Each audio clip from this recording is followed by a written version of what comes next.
My name is Brian Joyner. I'm a coastal engineer with the engineering firm Moffitt & Nickel. We've been the town's coastal engineering consultants for 3 years now.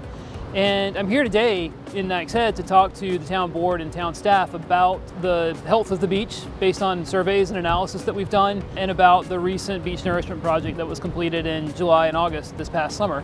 And then to talk a little bit with them about an ongoing beach nourishment master plan that will help the town plan for the next several decades of beach nourishment to keep the beach healthy as you see it today. Today we're looking at a beach that has just been restored. The sand has been placed on the beach to restore it back to conditions before Hurricane Dorian back in 2019. So federal government, the state government, and the town partnered to put that sand on the beach. It was completed. It was very successful. The sand color looks very like the sand that was there before it was dredged from offshore and placed on the beach. The dredging that you may have seen went very quickly and very smoothly this summer. The crews were very professional. We've looked at the sand samples. The sand is good quality, and there's also a lot of that sand offshore that we can access for future projects. I think overall, the beach itself, the way it's performed over the last few years, and then the nourishment this summer puts the beach in a really good position going into winter storm season, and then setting up for next summer's tourist season. Anytime we build a nourishment project, we place the sand in sort of a flat profile across the top of the beach, and then we slope it down into the waves. But we know the beach is not a regular square angled shaped thing. It's sand, it's fluid, it moves with the waves, and immediately after placement, the waves are going to start working on the sand. It will start to move. It will move. Some of the sand you see on the visible beach will move into the near shore, out into the waiting area or the bar, or out past the bar where the surf break is. That's normal and that's expected. You know, we don't ask the contractor to push sand way offshore in the profile. We let them put it near shore, and then it migrates the way it's supposed to. So any short-term profile changes are expected.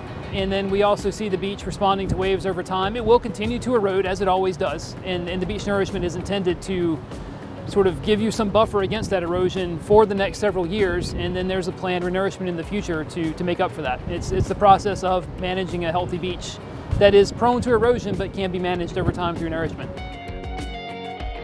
The very near future is that there's not really an active project to place more sand anytime soon, barring a hurricane or a major storm that gets restoration funding. We'll see. We are planning as part of the summer's project to place some additional sand fencing and some additional dune planting to help capture some of that sand that blows from the back of the beach toward the dunes. So that is still in the works. That should take place over the next couple of months. And then after that, there shouldn't really be much engineering activity on the beach until it's needed again to restore nourishment loss.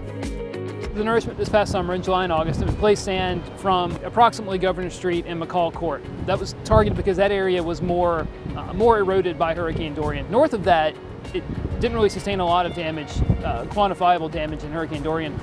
You will see in the southern parts of the town, more sand was placed per linear foot on the beach because that area sustained heavier damages in Dorian and needed more sand to restore it back. Overall, the project was a success. The design went smoothly, the permitting went smoothly. We found there's a lot of sand in the bar area for future use. The nourishment itself, the dredging and the placement went well. The sand color that came out is very similar to the sand on the beach now. And overall, it was just a very smooth, successful project. All the parties agreed well, it seems, and we expect the beach to be in a really good position going into the winter.